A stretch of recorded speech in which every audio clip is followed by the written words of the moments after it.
Hello students, ये question है आपके सामने। इसमें लिखा है लेट 9 डिस्टिंक्ट बॉल्स, ध्यान रखना बॉलें अलग अलग हैं, बी डिस्ट्रीब्यूटेड अमंग 4 बॉक्सेस, और चारों के चारों बॉक्सेस के नाम दे रखे हैं। इसका मतलब बॉक्सेस भी डिफरेंट हैं। तो पहले इतने के लिए हिसाब किताब कर लेते हैं कि 9 डिस्टिंक्ट बॉल्स को डिस्ट्रीब्यूट करना है अमंग 4 बॉक्सेस। सो यहां पर हम 4 बॉक्सेस बनाते हैं। ये वाले बॉक्स का नाम B1, B2, B3 नाम रख दिया और B4 रख दिया। अब ये 9 बॉल्स हैं, इनको कैसे डिस्ट्रीब्यूट करेंगे इन 4 बॉक्सेस में। जो पहला बॉल होगा वो यहां पर भी आ सकता है, यहां पर भी बैठ सकता है, यहां पर भी बैठ सकता है, यहां पर भी बैठ सकता है।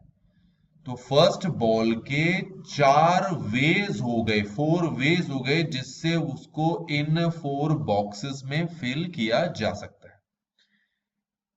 नेक्स्ट बॉल, उसको भी या तो इस बॉक्स में डाला जा सकता है, या फिर इस बॉक्स में, या इस बॉक्स में, या फिर इस बॉक्स में। तो सेकंड बॉल को भी इन बॉक्सेस में फिल करने के 4 वेज हैं, क्योंकि 4 बॉक्सेस हैं। तो इस तरीके से 9 के 9 जो बॉल्स हैं, उनको इन बॉक्सेस में जो फिल करने के टोटल वेज होंगे वो कुछ यूं होंगे। इन सबको सॉल्व करोगे तो 4⁹ आएगा। ठीक हो गया। मतलब 9 के 9 बॉल्स को इन बॉक्सेस में अगर फिल करना है तो सभी को फिल करने के जो नंबर ऑफ वेज होंगे वो 4 ही होंगे। तो उन सभी नंबर ऑफ वेज को मल्टीप्लाई करते हो तो 4⁹ आता है। ये तो हो गया आपका टोटल आउटकम, जिसको कि डिनोमिनेटर में लिखते हैं। If the probability that B3 contains exactly 3 balls, इसका मतलब ये हो गया कि जो ये तीसरा बॉक्स है, इसमें सिर्फ और सिर्फ हमें 3 बॉल्स डालनी है। तो सबसे पहले हम इसी में ही 3 बॉल्स को फिट कर देते हैं। टोटल हमारे पास 9 बॉल्स है, पहले उनमें से आप 3 बॉल्स को सेलेक्ट कर लो, कर लिया। अब उन तीनों की तीनों बॉल्स को इस बॉक्स में पुट कर रहे हैं, रख रहे हैं। तो उसके कितने तरीके? एक ही तरीके से रख सकते हैं। ये हो गया। अब कितनी बॉल्स बच गई हैं हमारे पास? 6 बॉल्स बच गई हैं। 6 बॉल्स आर लेफ्ट। तो जो पहली बॉल है उसको या तो आप इस बॉक्स में रख सकते हो, या फिर इस बॉक्स में रख सकते हो, या फिर इस बॉक्स में रख सकते हो। तो जो पहली बॉल है उसको रखने के 3 वेज हैं। ऐसे ही जो नेक्स्ट बॉल होगी उसको या तो इस बॉक्स में रख सकते हो, या इस बॉक्स में, या इस बॉक्स में। तो उसको भी हम 3 तरीके से रख सकते हैं। ऐसे ही नेक्स्ट बॉल को भी या तो इस बॉक्स में रख सकते हो, या इस बॉक्स में, या इस बॉक्स में। उसको भी हम 3 ही तरीके से, 3 वेज से इन बॉक्सेस में रख सकते हैं।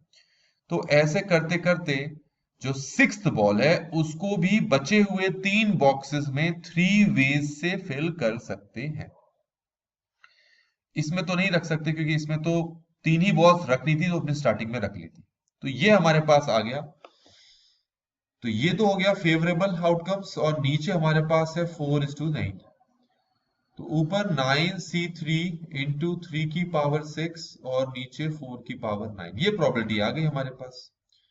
सॉल्व करते हैं तो 9 फैक्टोरियल ओवर 6 फैक्टोरियल 3 फैक्टोरियल, और यहाँ 3 की पावर 6 है और नीचे 4 की पावर 9 है।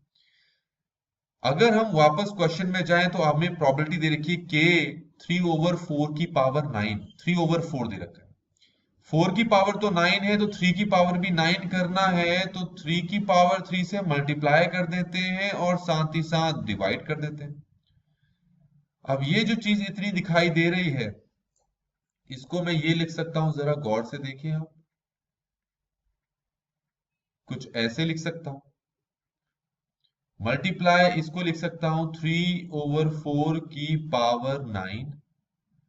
अब इसको सॉल्व करेंगे तो 987 इंटू 6 फैक्टोरियल आ गया, नीचे 6 फैक्टोरियल 3 फैक्टोरियल 27 हो गया, ये कैंसिल हो गया। 9 3 27 हो गया।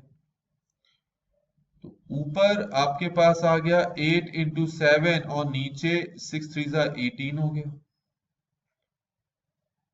तो 4 नहीं, 4 से 2, 4 जा 8 हो गया और 2 9 जा 18 हो गया, तो 28/9 आ रहा है। डिवाइड करके देखो इसको, 9 3 27, 3.1 अप्रोक्सीमेटली आंसर आ रहा है हमारा कि ठीक है। साथ में ये भी था जो मैं नहीं लिख रहा था, 3/4 रेज टू द पावर 9। अब ये जो आंसर आया है ना, इसको जरा क्वेश्चन से कंपेयर करोगे तो पता लगेगा जो के है वो हमारा 3.1 है। तो अब आप यहां से आपसे पूछा है, यहाँ देखो ऑप्शंस देखें, ऑप्शंस में डायरेक्टली आंसर नहीं दे रखा, आपको पूछ रहा है कि इनमें से किस इंटरवल पे के लाई करेगा। पहले मैं इसी को सॉल्व करता हूं। अब आपको पता होना चाहिए कि अगर कहीं लिखा है मॉड एक्स लेस देन 1, तो इसका मतलब होता है एक्स लेस देन 1 पर ग्रेटर देन -1। तो इसको लिख सकता हूं मैं x - 3 is greater than -1 but less than 1।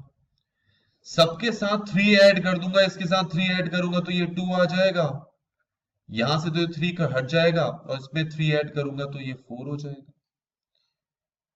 तो अब आप देखें, इसमें दे रखा है कि x की वैल्यू 2 और 4 के बीच में है।